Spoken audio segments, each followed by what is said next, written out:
kaming umuwing Bicol. Iba yun. Well, parang bubuka na. Oo, parang dito na. Today po. Kay Ate Tin po of Hong Kong. Ay, Tita Tin of Hong Kong. Salamat po. Na-receive ko na po yung ano po namin. Pero po silang pinadala po po kay Carla po eh. Pakala sa kanyang anak. Pinaano niya po sa akin kanina sa my Perham Park. Thank you very much po. Thank you po. Maganda rin po ang weather po dito sa Baguio po. Medyo mainit din po. Mainit din po guys. Ligayan Melgaso, shoutout po. Shoutout po, Jomcar Team Katsa. Thank you very much po. Yan lang guys, si Jom. Siguro naman, tigilan nyo yung mga kwento na. Ano naman guys yung mga kwento nyo guys, walang katotohanan naman. Ulit-ulit na lang. Walang kaanohang issue. Walang katigil-tigil na issue. At ito siya, wala, nakakaumay na din.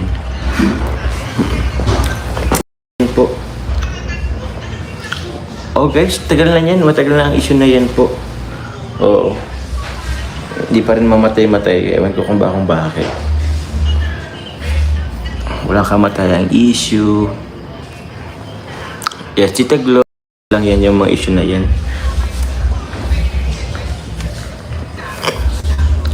Kasi pa yung di natatawa, actually po natatawa lang din siya. Pero siyempre kahit paano din naman naawa din naman tayo at kumbaga very innocent po siya. Tapos yung anak niya walang kaalam-alam, nababash na or na gagawa ng issue. Tawag niyan pag magtagal tawag yan magastos pag magtagal.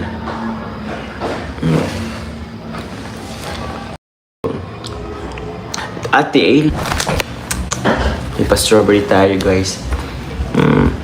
Ingat po dyan. Thank you po Ate Ale. O pag nagbagi sila Carla at family niya, mas better dyan din lang din sila tumuloy guys. Pwede naman po. Si Carla po kasi guys, di naman natin maipabagyo din agad-agad. Kasi yun nga po, may SG pa. Hindi siya pwede magpara di ba Nika? Guys, may pasok guys si Carla guys. Opo, actually po, ang sunod nga po yung activity guys eh. And hindi niya po hawak yung oras niya po.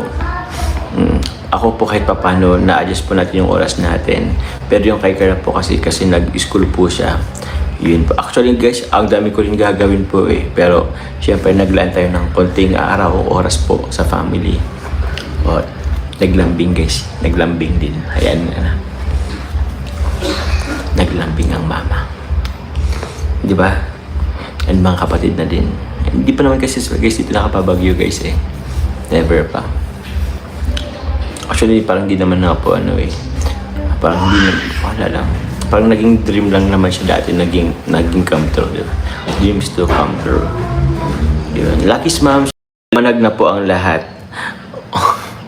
Guys, yung issue na po kasi yung issue po about kay Yuna at kay Buntis daw, wala pong katotohanan niya. At hindi po ako guys ha. Ulitin ko na lang guys para naman pumaano na po yung mga nako guys, basta wala pong katotohanan. It's just a fake news. Okay po guys, bye bye po. And live na ako. Good night po. Salamat.